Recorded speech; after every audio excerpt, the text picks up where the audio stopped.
Europe was on the fast track to cutting carbon emissions, riding high on the green wave. But now the Russia war with Ukraine has exposed giant energy gaps, forcing a shocking turnaround in the green agenda. Any thoughts about Europe's green energy progress? Never going to get the targets at the moment. This week, why Europe is putting shuttered coal plants back online ahead of a frigid winter, and what the U.S. should learn.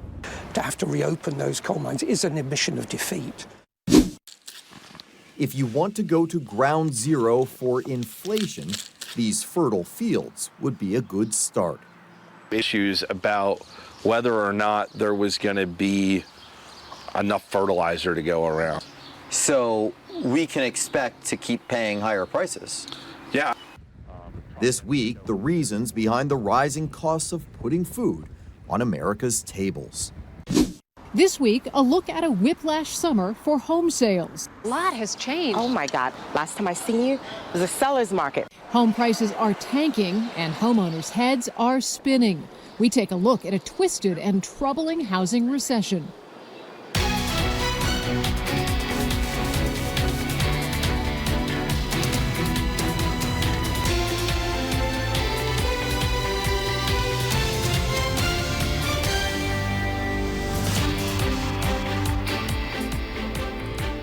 Welcome to Full Measure. I'm Sharyl Attkisson. We begin with an amazing development on the energy front. Right now, some of the world's leaders in green energy are reluctantly returning to fossil fuel in a big way. That's because what some see as a climate emergency has been overtaken by a more immediate crisis, a global energy disaster. Europe is rationing power and on the cusp of shortages and blackouts, worrying about citizens literally freezing over the winter. Today, we travel to the United Kingdom and Germany, where experts say their experience is a warning of what may come here as the U.S. follows in their green energy footsteps. You're looking at an artist's animation of a modern marvel, a massive project now under construction in the North Sea off the northeast coast of England. What role will the Dogger Bank wind farm play? So Dogger Bank Wind Farm is going to be, when it's complete in 2025, the world's largest offshore wind farm. It's going to be able to provide over 5% of the UK's electricity demand. Alexandra Malone is with SSE Renewables, the company leading construction of the $10 billion project. What you will see when the wind farm is complete is 277 turbines. These are state-of-the-art technology, some of the biggest in the world. They are 260 meters tall, or for an American audience, they are the same height as the tower at the Rockefeller Center in New York. So remarkably big, a blade's single rotation will generate enough to power a home for 2 days. It's all part of a master plan to hasten the death of fossil fuels like coal, oil, and natural gas. Europe is far ahead of the U.S. in terms of aggressive moves to get to what's called net zero, to add zero pollutants like carbon dioxide from coal plants to the atmosphere. Great Britain's Build Back Greener plan, unveiled last year, promises to get there by 2050. But on our recent visit to Great Britain, we found clean energy optimism dissolving into doubt. Any thoughts about Europe's green energy progress or the United Kingdom's green energy progress? They want to get to net zero by 2050. Well, obviously, here on bicycles, we're very much big on recycling and net zero and no emissions. We're never going to get there. Never going to get the targets at the moment. The fact is, there's been a fast and remarkable turnaround in Europe's green agenda. They're ramping back up on fossil fuel. European nations are reopening shuttered coal plants and resuming mining where it had been halted. China is reportedly adding so much new coal capacity, it'll have more than the rest of the world combined. We've been slaughtering each other. David Cowling of King's College University in London. I think that's a very tangible thing if they are reopening coal plants that may look like failure. Absolutely. And I don't know whether there's any way to explain it away, because how can you? The coal is regarded as one of the worst polluters. And for a country that has been at the forefront of wanting to advance the cause of green energy, to have to reopen those coal mines is an admission of defeat. It was a singular event that exposed serious fault lines in Europe's ambitious climate change plans. The war in Ukraine has laid bare poor planning, unrealistic goals, and reliance on an unreliable partner, Russia. Russia was providing half of the European Union's coal and 40% of its gas. Russia has already dramatically cut what it's selling the EU. Now, amid soaring energy prices and critically short supplies, Europe has set a target of a 15% reduction in its citizens' gas usage and has warned it's on the cusp of winter rationing and blackouts. France and Spain limited air conditioning in businesses over the summer. Germany has banned heating of pools and warming of offices above 66 degrees. And there have been mass protests over the German government's handling of the mess.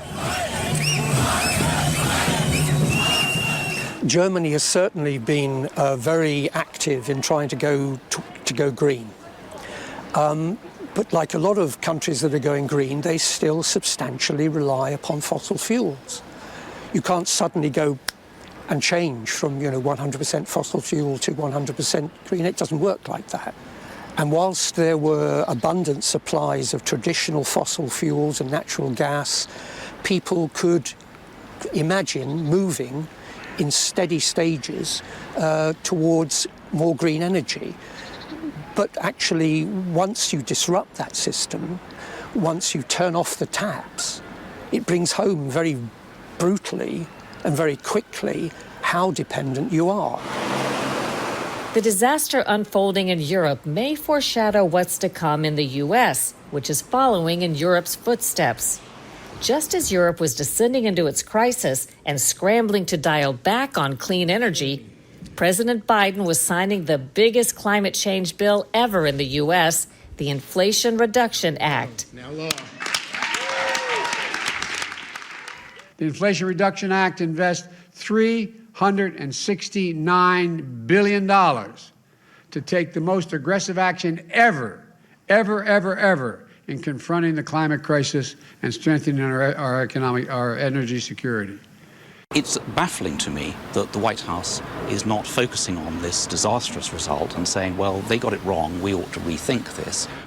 John Constable is author of Europe's Green Experiment. We caught up with him in London. What have we seen, or what could the U.S. learn from Europe? Europe is much further ahead. We've spent much more. We've learnt much more. Or at least we could have learnt a great deal, and so can you. The experiment has been disastrous, to put no more strongly. Since around about 2008, we've spent nearly $800 billion subsidizing renewable energy. The costs have not fallen. We've not got a green industry. All we've done is increase consumer costs, dramatically increase consumer costs. We found similar analysis in Germany, where the ideal of green energy has crashed into reality, according to Professor Alexander Libman. It's very difficult to master this great transition under the conditions of economic crisis and with a population which will fully suffer from possible energy deficit. There are simply no alternatives for gas supply on the global market Germany and other European countries can rely upon. There is no substitute. So what happens? I don't know. Nobody knows, actually. The hope is that Putin doesn't stop gas supply. It seems like this is maybe then a turning point in a quick march forward in Europe toward climate change policies and green energy. Now is all of that having to be reconfigured?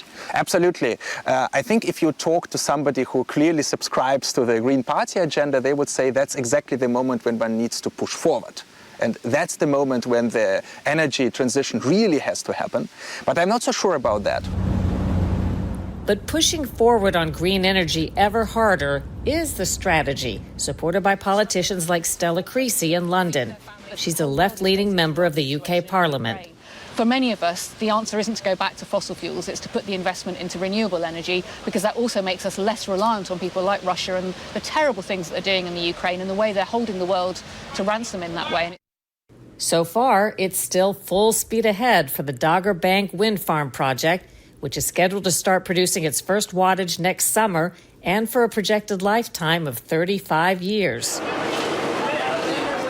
Meantime, the UK and other European countries are implementing costly plans to help their citizens pay skyrocketing energy bills, keep the lights on, and heat their homes this winter.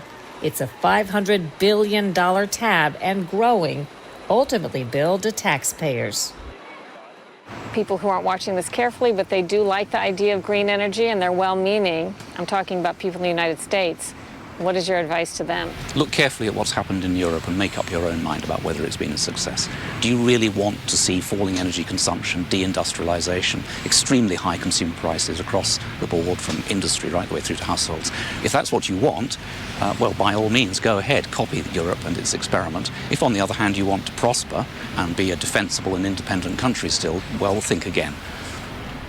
How bad is it? Slovakia's prime minister recently declared that skyrocketing electricity costs have put the country's economy at risk of collapse.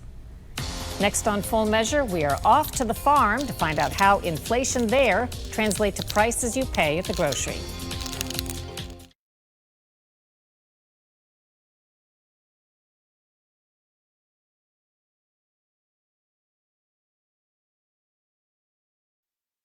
One recent poll finds 92% of Americans consider inflation, rising prices, an important issue in the upcoming midterm elections, outpacing other hot-button issues like abortion and crime. Today, Scott Thuman takes us to the farm to find out how inflation there translates to what you pay at the grocery store. Outside Bethlehem, Pennsylvania, Dennis Kohler takes a long look at his crop. His family's been farming in this area since 1789. At 1,500 acres, it's a small operation, but Kohler's committed to his farm. This year, though, it's been tougher than most.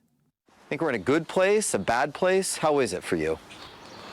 I think we're in an unsure place right now. You don't have control of a lot of what's happening, and that makes this a very hard thing. But one thing we have to remember is, as a whole, farming is typically a tight budget setup. The money that gets left behind on the profit line or, on the plate at the end of the day isn't a lot.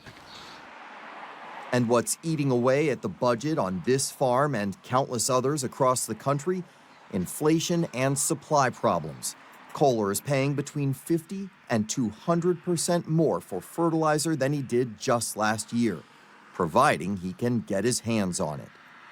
February, March, April, we were hearing a lot of issues about whether or not there was going to be enough fertilizer to go around. Prices started really climbing. There was situations where they were telling us that we might not be able to get it when we needed it. Getting what they need isn't always about seed or machinery. At the Leelanau Fruit Company in Michigan, it's workers that are hard to find. Glenn LaCrosse has been growing cherries for 50 years, and he's been the boss here for nearly 3 decades. Orchards take a lot of labor, and we're certainly, for several years now, been short on labor, and that really limits us to be able to contribute to bare shelves at the store.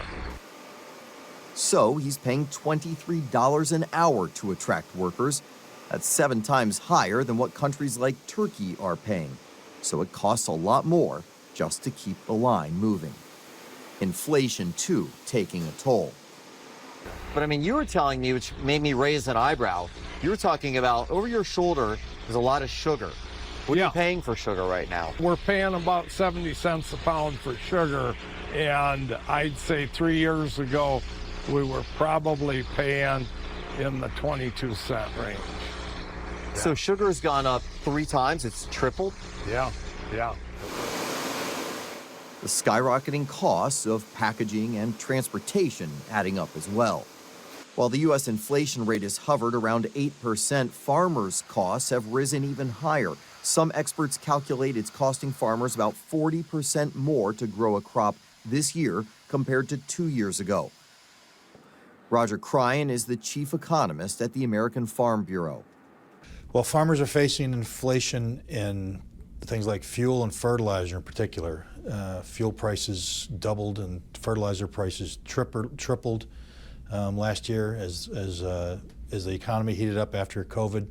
Prices that are well above inflation that everyone else is facing.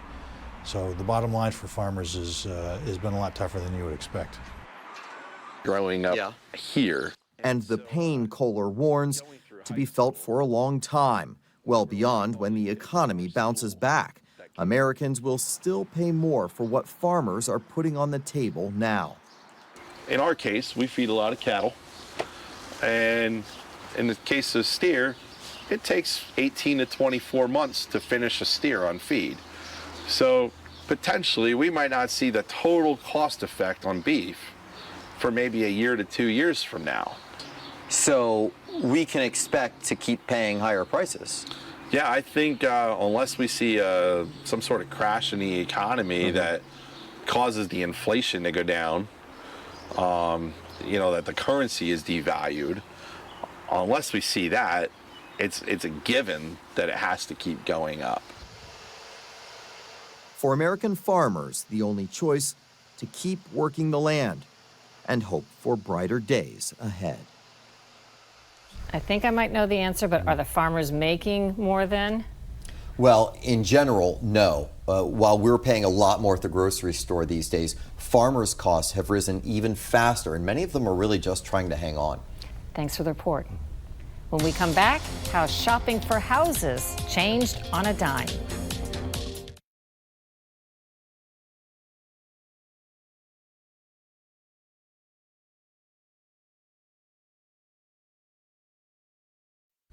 With a possible economic recession on the horizon, there could be big trouble in America's housing market. Buyers and sellers are suffering from whiplash after recent wild swings in home prices and mortgage rates. Lisa Fletcher takes us to one city for the roller coaster ride. We begin our look at the volatile world of home sales in Atlanta at the beginning of the summer. And it's quiet. Our guide on this housing roller coaster ride is real estate agent Keena Stewart. This is a 2-bedroom, 2-bath. What I like about this one, look at this space here. The sunroom, that's really nice. This is gorgeous. On this day in June, the market is red hot. Stewart is showing prospective homebuyer Joey Laderman a condo priced at $225,000 and almost certain to sell for much more. We can literally lock the door and walk out, and I might get a notification that it's off the market. So they move that fast. Earlier this year in Atlanta and across the nation, mortgage rates were at an historic low of 3%. Average home prices there soared almost 25% between 2020 and 2021, and there were more buyers than houses. All that added up to a seller's market, meaning people selling homes like this condo could call the shots and often have multiple buyers bidding up the price. It's just a waiting game, I guess, Eventually you'll find something. The home buying experience here in Atlanta is crazy. We have cash buyers competing against cash buyers. People are putting in bids 10 to 30% over list price. Then a big turnaround. Interest rates topped 5% in July, meaning the cost of a home loan nearly doubled compared to a year before. A new report shows home buyers are canceling deals at the highest rate since the start of the pandemic. Making payments on the very same $250,000 home easily $350 a month more. At the same time, inflation has soared and the housing supply has begun to catch up with demand.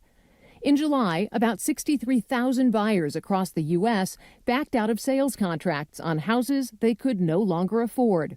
And housing prices started to tumble that same month, notably in Boise, Idaho, where nearly 70% of sellers dropped their price. Denver, Salt Lake City, and Tacoma among the top metro areas to see discounts.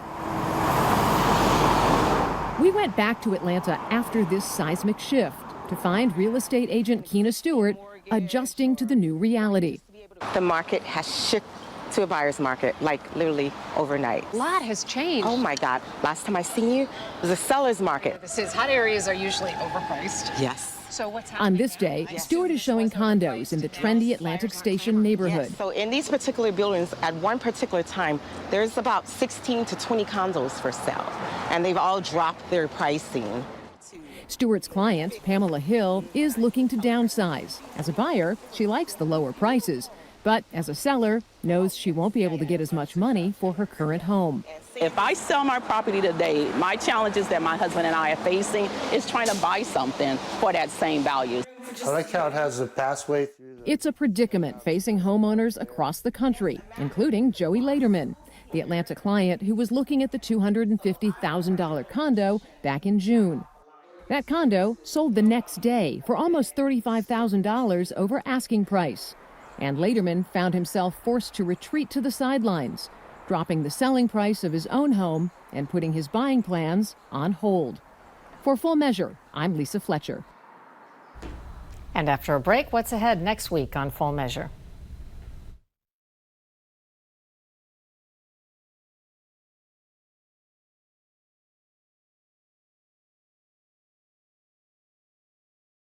President Biden recently visited Puerto Rico, recovering from Hurricane Fiona 2.5 weeks ago. He promised the U.S. territory another $60 million tax dollars for infrastructure improvements on top of $2 billion already granted by Congress for the same purpose after Fiona.